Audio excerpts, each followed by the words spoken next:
Muy, pero muy bienvenidos, mis queridos telepensantes. Volvemos hacia el pasado para poder, como lo dijo Tocqueville, alumbrar nuestro presente y comprender cuáles son las amenazas que nos ofrece el futuro. ¿Para qué? Para no quedarnos con un discurso, ni con el discurso del miedo, ni con el discurso de los cuentos progres, como lo describo en mi columna de esta semana. Porque cuando uno se queda con los cuentos progres, uno ve que la vida es algo así como un oasis paradisiaco en el que gracias a papelitos mágicos y propuestas fantasiosas vamos a poder arreglar los problemas que nos aquejan y resolver los conflictos humanos. Y sabemos que eso no es así. La esperanza no está en las quimeras. La esperanza está en el trabajo de cada uno de nosotros. Así es que hagamos la pega y vámonos al 22 de octubre de 1972. El expresidente de la República, Eduardo Frei, se dirigió al país a través del canal 13 TV para analizar las causas de la crisis que hoy afronta Chile al hallarse totalmente paralizado.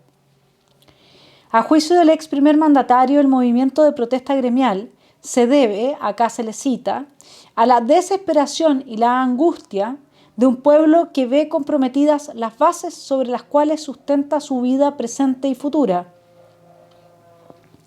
Más adelante, Frei abordó el estado económico de la nación diciendo, entre otras cosas, en Chile se ha producido un desastre económico, no una crisis, sino una verdadera catástrofe que nadie podía prever se produciría con tanta rapidez y tanta hondura. Y pareciera que en Chile estamos en ese momento de saber con qué rapidez y con qué hondura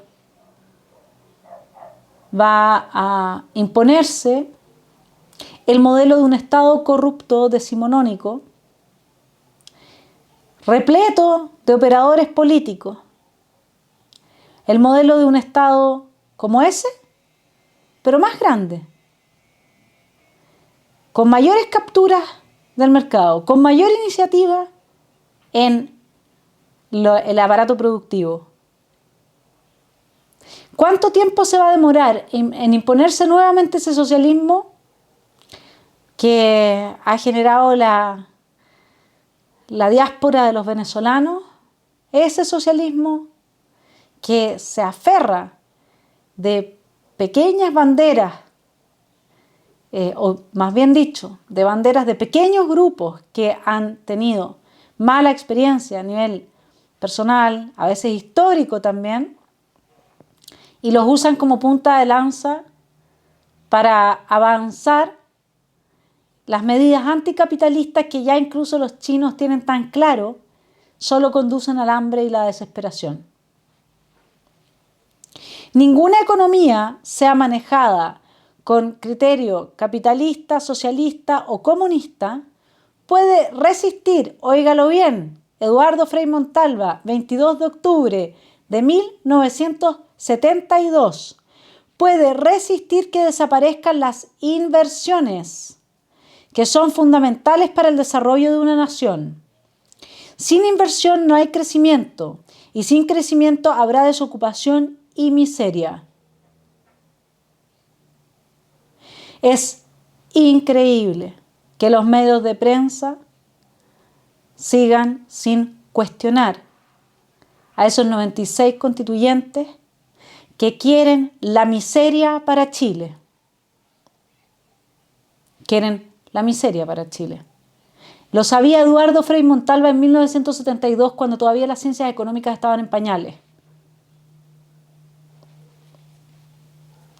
Sigamos con Eduardo Frei. Se quiso ponerle al país una camisa ideológica y un esquema fundamental equivocado. Y se ha insistido en el error. Se dijo que, por ejemplo, al nacionalizar todas las grandes empresas de Chile se financiarían los gastos del Estado con los excedentes y las enormes utilidades que dejaban. ¿Qué ha pasado? Que el Estado, en vez de recibir esas utilidades, ha debido contribuir con miles de millones de escudos para poder sostener esas empresas, que han perdido su capital en menos de 2 años. Y acá quiero tomar, y voy a ir tomando en lo que sigue, algunos argumentos de Jordan Peterson cuando analiza en su discusión con Zizek el manifiesto comunista. Una de las falacias en las que se sostiene todo pensamiento marxista y neomarxista es que el capitalista no le aporta nada a la economía, al mercado, ni a la vida de cada uno de los individuos.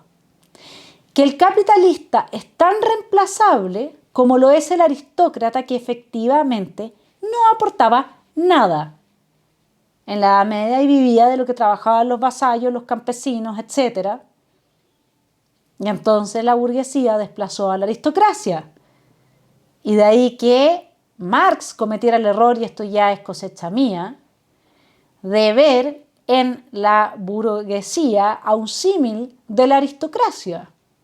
Eso no es así. No se puede reemplazar al empresario explotador y su instinto del lucro por la solidaridad, como lo quiere hacer parte importante de nuestros constituyentes que, como dijimos en la columna pasada, quieren imponer en Chile entonces medidas que son claramente productoras de hambre y de miseria.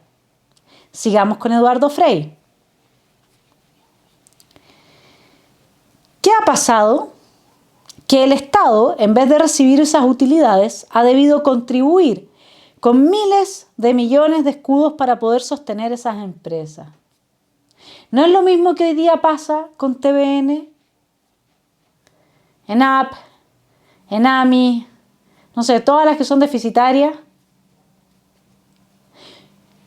Tarea número 1, mis queridos constituyentes, los pocos que pudimos sacar del pacto Vamos Chile gracias a las desmedidas del gobierno ante la pandemia, que generó la aversión final de todo el sector pyme hacia la derecha política, dejando a la pyme, óigalo bien, hoy día sin sede partidaria.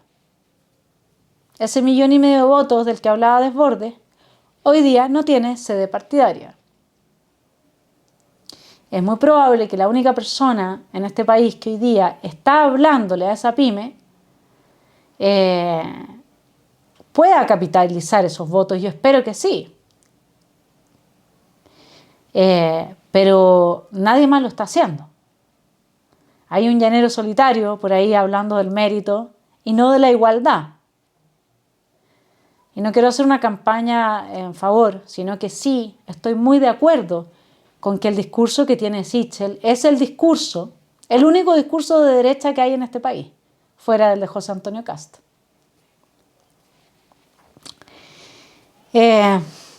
Bueno, el Estado, en vez de recibir entonces las utilidades, ha debido contribuir con miles de millones de escudos para poder sostener esas empresas. Cuando hay una inflación desatada, los reajustes nunca compensarán lo que ocurre. Esto es como ponerle a un enfermo una inyección de morfina. Vamos a tener una nueva inyección de morfina, pero cada día se requerirá de una dosis mayor, que producirá menos efecto. Y el dolor se hará presente. A veces, cuando observo cómo se insiste en esta situación, llego a pensar que algunas mentes están calculando que arrasar con el país es lo conveniente para construir lo que han concebido. ¿Les suena? Quemémoslo todo, después reconstruimos un mundo maravilloso sobre la ceniza. ¿Les suena la hoja en blanco? La destrucción de la institucionalidad que fue diseñada para la discusión de una nueva constitución. Arrasar con el país. Es lo que está haciendo la izquierda, no hablo del centro, hablo de la izquierda en Chile. Con la anuencia de todos los que no fueron a votar. 23 de octubre de 1972. Las radioemisoras democráticas, Presidente Balmaceda, Sociedad Nacional de Agricultura y Yungay, se descolgaron de la cadena nacional obligatoria, siendo clausuradas por 6 días por orden de la Oficina de Información y Radiodifusión de la Presidencia de la República. Las emisoras solo alcanzaron a recordar al país su derecho a la libre información para luego caer una tras otra siendo acalladas. 23 de octubre, León Vilarín, presidente de la Confederación de Dueños de Camiones de Chile, declaró que no hay conversaciones oficiales con el gobierno para solucionar el conflicto, paro nacional de los gremios. El dirigente añadió que solo la directiva que estuvo en la cárcel y el comando del pliego de Chile podrán conversar con alguna autoridad de gobierno, terminando sus declaraciones con esta acusación.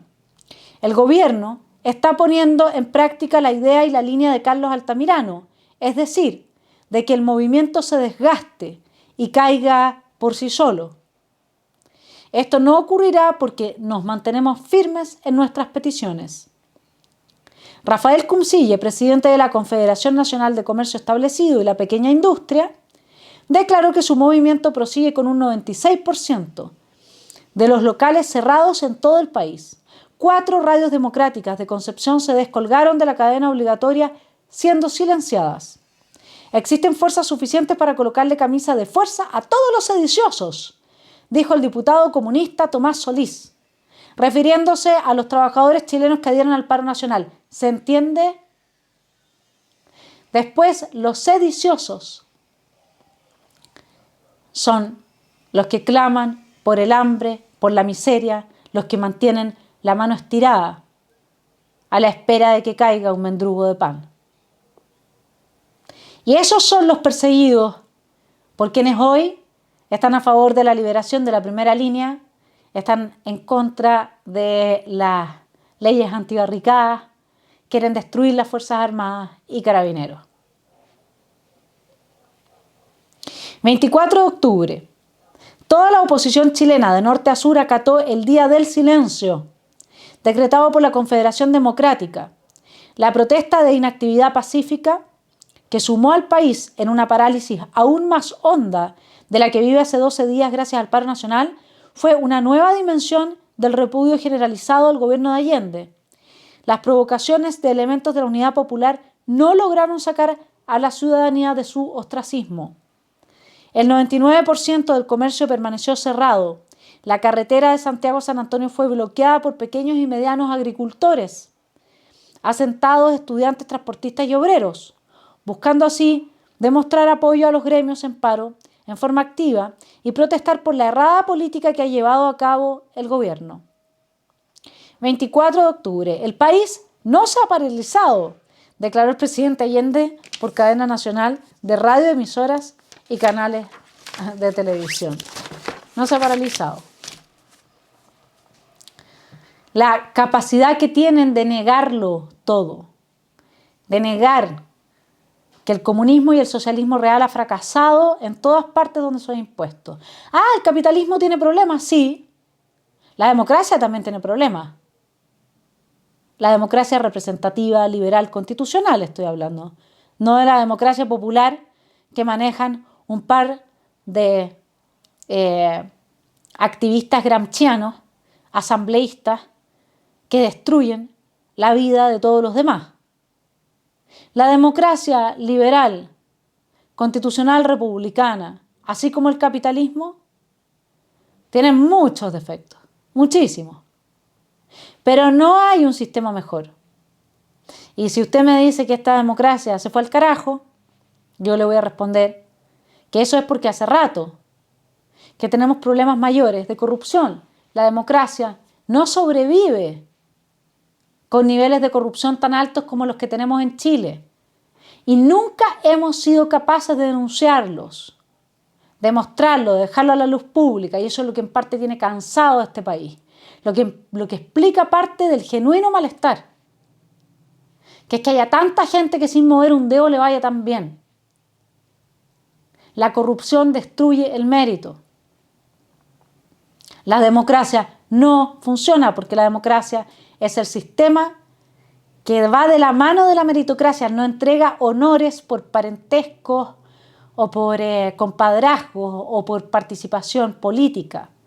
Los honores se obtienen por los talentos desarrollados y la capacidad de aportar al mundo común.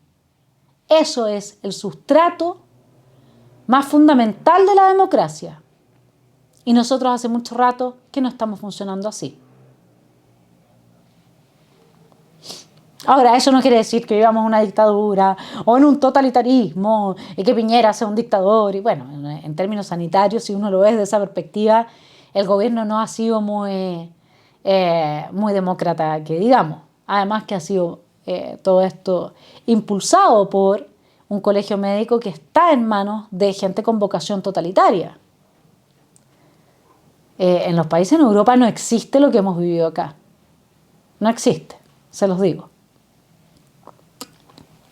Bueno, 25 de octubre, otras 2 radios de la capital fueron clausuradas por 6 días, Minería y Santiago. El paro del comercio llegó a su 13º día consecutivo con un 97% de locales cerrados en la capital y absoluta disciplina en el resto del país, según los directivos.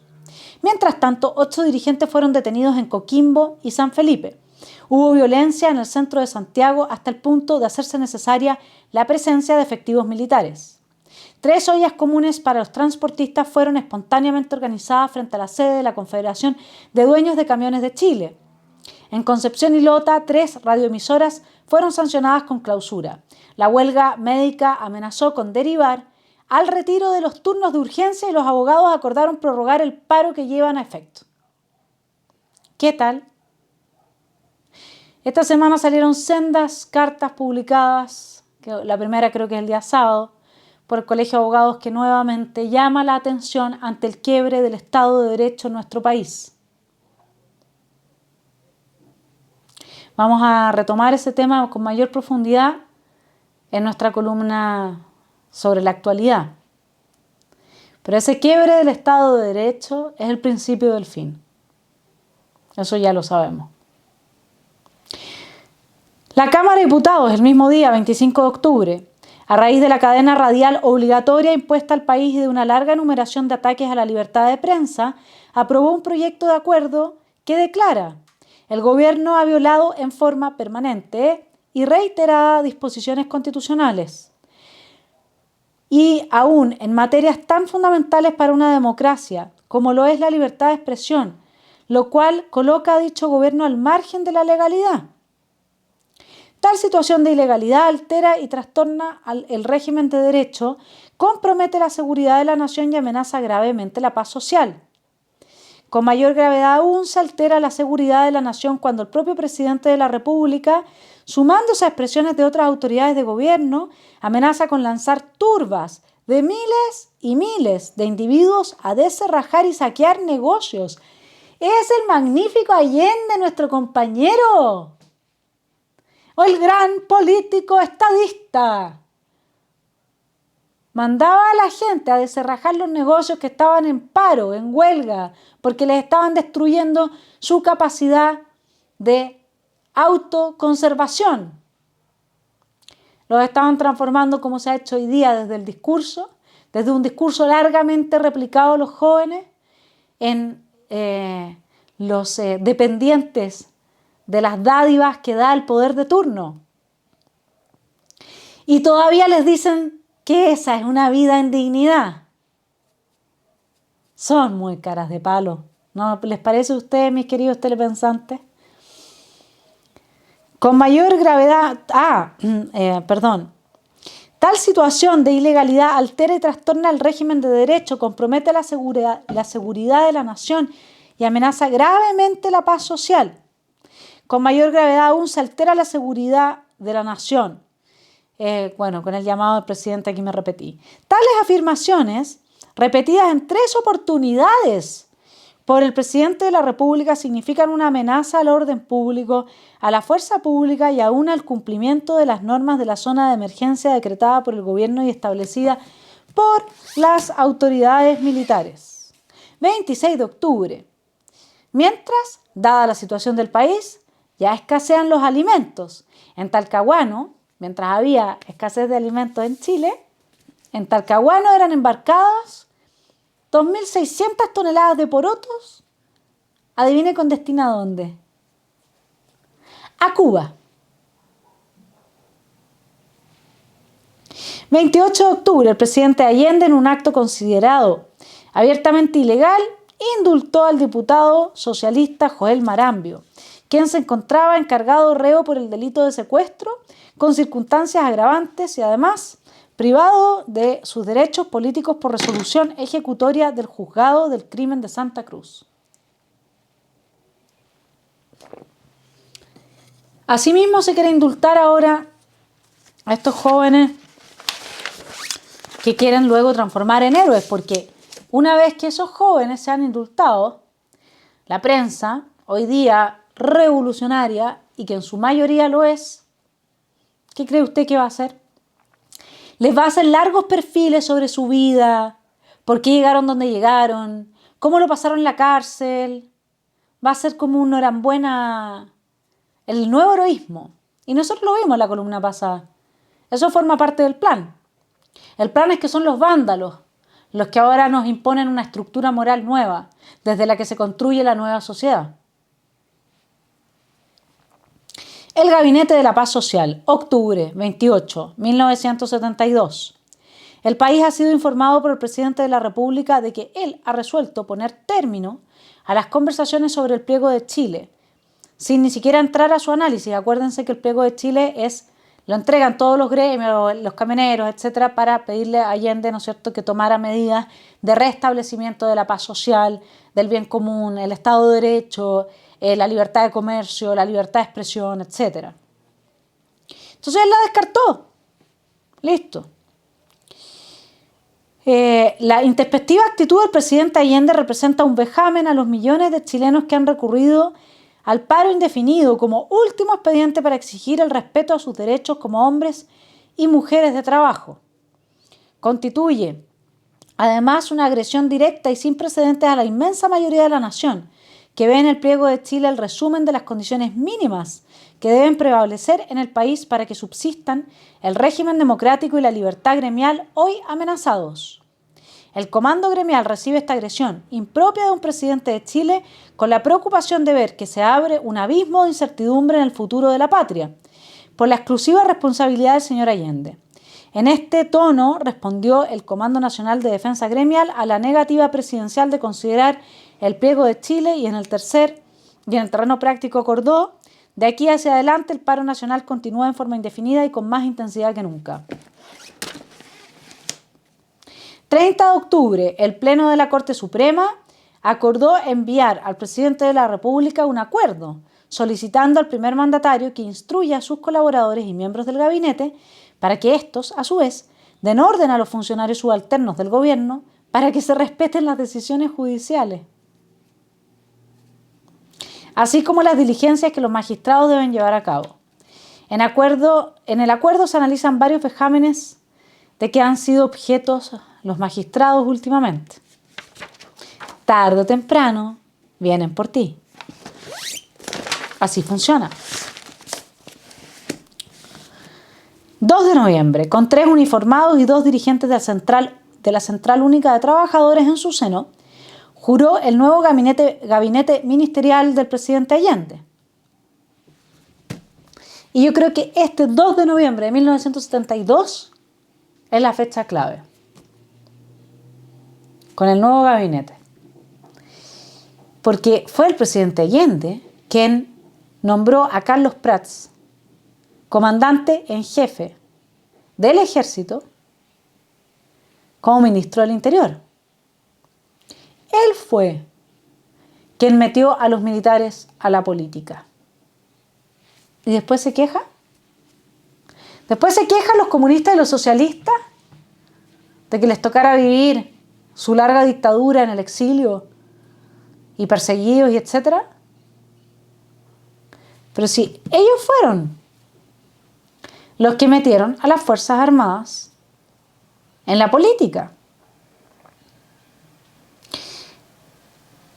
Ellos fueron los que transformaron a militares en personas que tenían una voz de mando implicada en la ideología.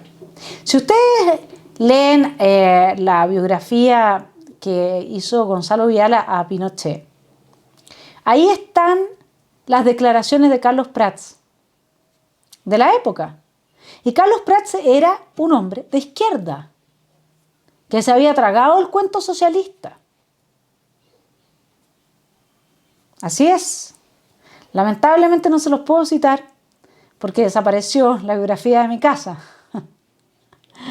Pero en algún momento la recuperaré o la compraré de nuevo y buscaré los párrafos. Pero es impresionante, ahí está. Las declaraciones que Prats hacía al interior, no me acuerdo de qué situación, como de reunión de militares propias de la institución castrense.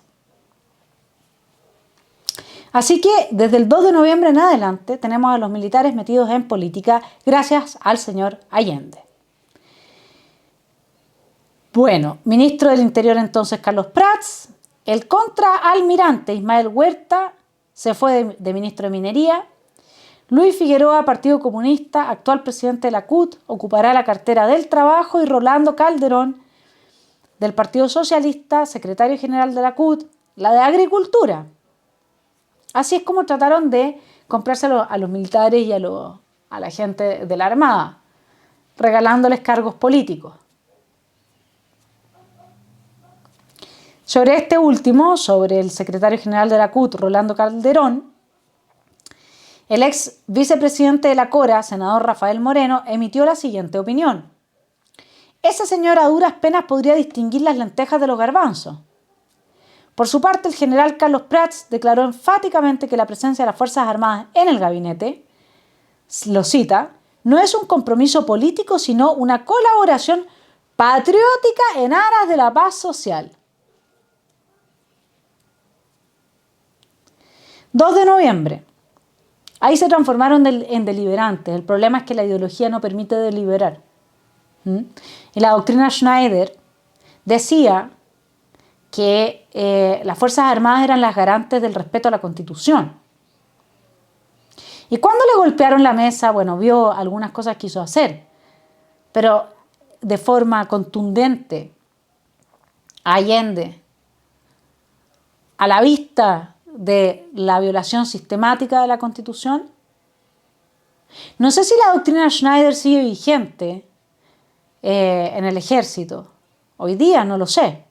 Probablemente varios telepensantes me van a poder iluminar sobre este punto. Y quienes me iluminaron sobre las elecciones del 72, les pido por favor que me reenvíen su correo, porque tuve un problema con el correo y se me borraron varios y ya no pude recuperarlos. Así es que no sé si la doctrina Schneider sigue teniendo algún peso dentro de las Fuerzas Armadas. No se olviden el intento de Hugo Gutiérrez por desprestigiar a la Armada, pero no es desprestigiar a la Armada, es obligarla a entrar al terreno político. ¿Sí? Entonces una cosa es no ser deliberante y otra es preguntarse, bueno, hacia lo que sucede hacia el interior del país, ¿las Fuerzas Armadas tienen algo que decir? Como lo era la doctrina Schneider, que decía así: si se viola la Constitución, ¿las Fuerzas Armadas tienen algo que decir? Hoy día quizás no, y solamente se trata de si hay ataques de países, de otros países y un mandato explícito del poder político para responder ante dicho ataque. No lo sé, la verdad. Pero el compromiso es político cuando uno entra en la arena política. No puede haber otro compromiso que no sea el político, porque si no, no es necesario por la paz social. La paz social basta con que el político diga, ok, saco a los militares, ¿no es cierto?, toque de queda, y el que no cumple, bueno, asume las consecuencias. Para eso no se necesita investir del cargo de ministro a un militar. 2 de noviembre, por 32 votos a favor y 14 en contra, el Senado destituyó de su cargo al intendente de Santiago. Lo hemos mencionado varias veces, pero yo aquí se lo vuelvo a mencionar y busque quién tiene el mismo nombre hoy día. Alfredo Joneant, por haber infringido repetidamente los preceptos constitucionales. La comisión acusadora enumeró los siguientes cargos contra Joneant. Joneant prohibió la marcha programada por el Comité Femenino de la Papelera, ordenó la detención arbitraria de los trabajadores de Nieto Hermanos, amenazó con invadir ciertos barrios de Santiago con hordas de asaltantes, ordenó las detenciones arbitrarias de numerosas personas llevadas a cabo con violación de domicilio, lesiones y apremios ilegales, extremó su conducta arbitraria e ilícita, aplicándola en contra de niños y niñas de 14, 15 y 16 años en el asalto del Liceo número 12 por brigadas marxistas. A juicio de los acusadores, la actuación de Joan Nyant debe considerarse una expresión de cobardía moral en el ejercicio de la autoridad. Así avanzan las personas que comparten el ideario del que muchos están tan contentos y esperanzados. Consideran que estas nuevas juventudes descontaminadas, ese es el ideario y en esto se transforman. Y ya, mis queridos telepensantes, esta semana hemos tenido un botón de muestra muy claro en nuestro querido Fernando Atria, cuando dijo explícitamente que los elegidos constituyentes no pueden ir a prisión. Yo no sabía eso. Quizás Atria tenga razón y ellos tengan algún fuero especial. Otra pregunta que queda para mis telepensantes. Yo no he leído en ninguna parte que los elegidos para la discusión de la Constitución tengan un fuero y por lo tanto deban ser desaforados antes de ser enjuiciados. Ahora, tampoco creo que el fuero proteja de ser aprehendido si es que uno está vandalizando, quemando, asesinando o violando in situ. Otro tema más que queda para nuestra investigación común. Que tengan una muy buena semana y seguiremos entonces con el fin de este año 1972 en la próxima columna, analizando cómo empieza a cambiar el mapa político cuando ingresan personas de las Fuerzas Armadas, ocupan cargos de responsabilidad política y después, como le pasó al general Prats, les tiran maíz y les sacan la lengua mientras van manejando.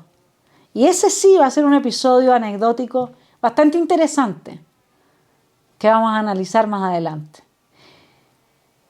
Muchas gracias a mis Patreon que me apoyan, por los que hacemos esta columna extra semana a semana, y ojalá nos ayude a observar que ese quiebre del Estado de Derecho muy bien representado en esta acusación en contra de Alfredo Joan Nyant es lo que están avisando con mucha angustia los miembros del Colegio de Abogados esta semana.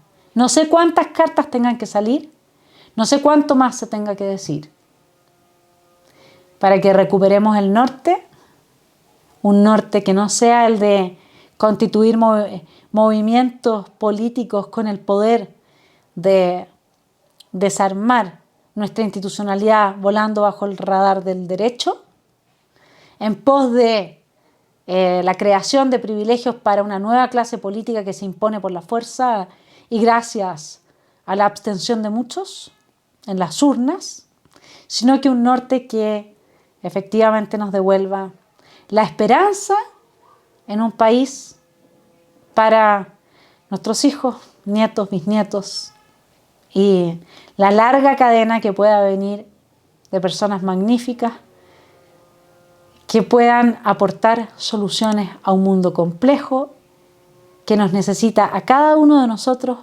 por lo que ninguno de nosotros, mis queridos telepensantes, sobra.